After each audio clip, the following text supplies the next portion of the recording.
बिस्मिल्लाहिर्रहमानिर्रहीम। अस्सलाम वालेकुम नादरीन, आप यूट्यूब चैनल देख रहे हैं। मैं इमरान खान हूँ। नादरीन, आज फिर एक मरतबा अडियाला जेल के बाहर इमरान खान साहब की मुलाकात ना करवाने का दिन है। हालांकि गुज़िश्ता हफ्ते जब इमरान खान साहब की बहनें और पाकिस्तान तहरीक इंसाफ की क़यादत और कारकुन वहाँ मौजूद थे, तो ये कहा गया इंतज़ामिया की जानिब से कि अगले हफ्ते इमरान खान साहब से ज़रूर आपकी मुलाकात करवा दी जाएगी। और ये यकीन दहानी होने के बाद रात गए उन्होंने अपना धरना ख़त्म कर दिया। आज फिर इमरान खान साहब की बहनें और पाकिस्तान तहरीक इंसाफ के लोग ये कोशिश करेंगे कि इमरान खान साहब की बहनों की इमरान खान साहब से मुलाकात हो जाए। मसला ये है कि इमरान खान हार मानने को तैयार नहीं है और वो जालिम को जालिम कहने से बाज नहीं आ रहे।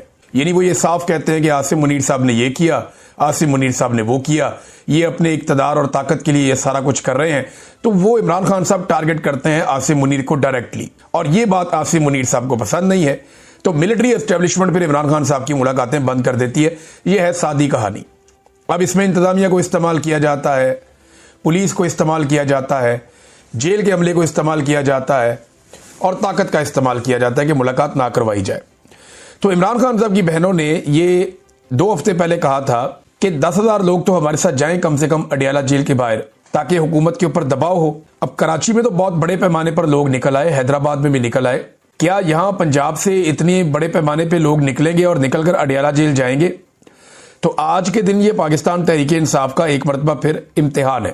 खास तौर पे जो पंजाब से अरकान असम्बली है पाकिस्तान तहरीक इंसाफ के, उनका, और जो ओहदेदारान है पाकिस्तान तहरीक इंसाफ का, उनका। लोग तो आ जाते हैं लेकिन अरकान असम्बली का आना जरूरी है। खैबर पख्तूनख्वा से भी अरकान असम्बली को आना चाहिए। इमरान खान साहब की बहनों का देखे पॉलिटिक्स में तो इंटरेस्ट है ही नहीं, उनका वो काम ही नहीं है। जब इमरान खान वजीर आजम था, जब इमरान खान के पास इतना बड़ा ओहदा था, तब उन्होंने कोई पॉलिटिक्स नहीं की, कोई मुदाखलत नहीं की, कोई फायदे शायदे उन्होंने नहीं उठाए। ये सारा पाकिस्तान जानता है, वरना आज वो भी जेलों में होते। यानी वो तो जेलों में डालने का तो बहाना ही चाहिए ना। अगर इतनी सी चीज भी मिल जाती तो जेलों में डाल देते। तो उन्होंने कोई ना सियासत पहले की है तो ना आइंदा करनी। उनका मामला अपने भाई तक है। इमरान खान साहब कोई कॉल दे देते हैं तो वो एहतजाज करने आ जाती है, या इमरान खान साहब से मुलाकात के लिए वो अडियाला जेल जरूर पहुंचती है। इमरान खान साहब की एक बहन है नौरीन खानम साहिबा, उन्होंने इस हवाले से एक स्टेटमेंट भी जारी किया है और अपने जाती ट्विटर हैंडल से उन्होंने जारी किया है। ये हसन नियाज़ी की वालदा भी है। उन्होंने कहा गुज़िश्ता 3 माह से इमरान खान को मुकम्मल कैद तन्हाई में रखा गया है। तन्हाई में कैद रखना ना सिर्फ पाकिस्तान के आइन और कवानीन के तहत गैर कानूनी है, बल्कि ये बुनियादी इंसानी हुकूक की भी खुली और संगीन खिलाफ वर्जी है। बैनुल अक़वामी कानून के मुताबिक तन्हाई में कैद को वाज़ेह तौर पर तशद्दुद की एक शक्ल करार दिया गया है। इसके बावजूद इमरान खान को उनके इंतहाई बुनियादी और कानूनी हुकूक से भी महरूम रखा जा रहा है। कानून के तहत हर मंगल को 6 अहले खाना और 6 वकला को इमरान खान से मुलाकात का हक हासिल है। ये उनका आईनी और कानूनी हक है। अदालत ने ऑर्डर भी दिया हुआ है। कल बरोज मंगल यानी आज के दिन में दोपहर 1 बजे आपसे अपील है कि अडियाला जेल के बाहर खत्म कुरान में हमारे साथ शामिल हो, जिसके बाद नमाज असर के बाद इज्तिमाई दुआ की जाएगी। ये दुआ इमरान खान, बुशरा बीबी और उन तमाम अफराद की रिहाई के लिए है जो अब भी गैर कानूनी और जालिमाना कैद का सामना कर रहे हैं। पाकिस्तान भर और दुनिया भर के तमाम बाशऊर अफराद से पाकिस्तानी वक्त के मुताबिक 3:30 पर इज्तिमाई दुआ में शरीक होकर जुल्म के खिलाफ और इंसाफ के हक में अपनी आवाज बुलंद करने की उन्होंने इस्तदा की है। तो जनाब, ये इमरान खान साहब की बहन का स्टेटमेंट है। देखते हैं आज पाकिस्तान तहरीक इंसाफ के लोग या इमरान खान साहब के फॉलोअर्स कितनी बड़ी तादाद में अडियाला जेल के बाहर पहुंचते हैं। पंजाब में फसादियत बहुत ज्यादा है, जुल्म बहुत ज्यादा है, लोगों को बहुत ही मारा है इन्होंने। अडियाला के बाहर से अब तक सैकड़ों गिरफ्तारियां हो चुकी हैं। सिर्फ रावलपिंडी डिवीजन में हजारों गिरफ्तारियां हो चुकी हैं। तो लोगों के लिए बड़ा मुश्किल होता है, लेकिन इसके बावजूद लोग निकल कर आ जाते हैं। तो आज हम देखेंगे और फिर शाम को आपको बताएंगे कि क्या सूरत हाल वहां पर बनी है। दूसरा नादरीन, सारे के सारे तज्जियाकार और हुकूमती अरकान ये रल मिल के सारे सुहेल अफरीदी को पै गए। इससे एक बात तो साबित हुई, तो कराची में सुहेल अफरीदी ने जो भी किया अपने साथियों के साथ मिलकर, या कराची ने जिस किस्म का रिस्पॉन्ड किया है, उसने हुकूमत की और हुकूमत को चलाने वालों की और उनके हैंडलर्स की नींदें हराम की है।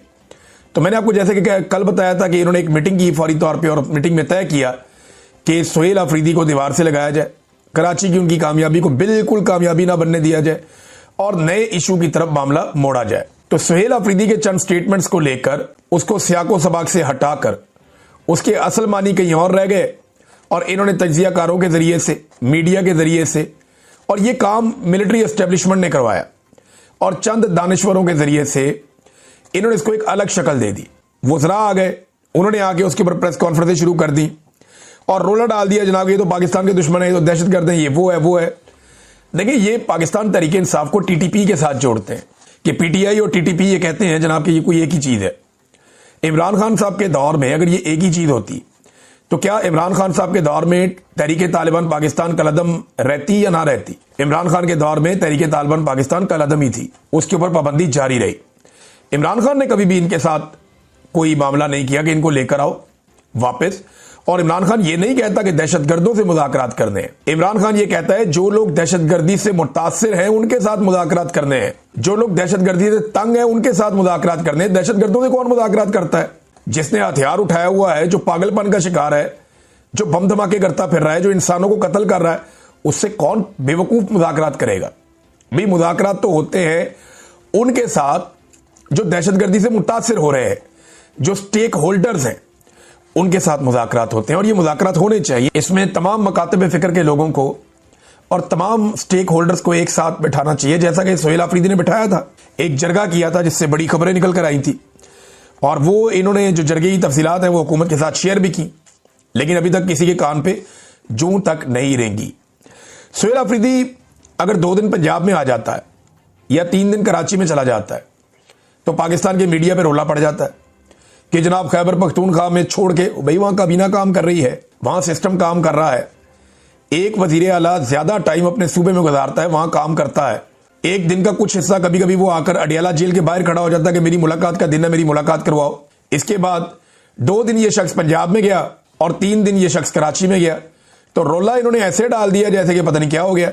हालांकि दूसरी तरफ जो टिकटॉकर है वो एक एयरफोर्स का तैयारा लेती है और एयरफोर्स का जो तैयारा खसूसी परवाज है उसके जरिए से अपने बच्चे, दमाद, मुलाजम, रिश्तेदार, मेकअप आर्टिस्ट, वो पता नहीं कौन कौन सारे पकड़ के कभी जापान, कभी जनाब कौन सा मुल्क, कभी सेंट्रल एशिया, कभी मिडल ईस्ट, कभी यूरोप, कभी लंदन, कभी लैटिन अमेरिका। इनकी तो ब्रेक ही नहीं लग रही, जहाज का रिक्शा बना के रख दिया है। वहां कोई नहीं पूछता कि जनाब हफ्ते हफ्ते 1.5 हफ्ते के टूर कौम के पैसों पे लग रहे हैं, वहां कोई सवाल नहीं।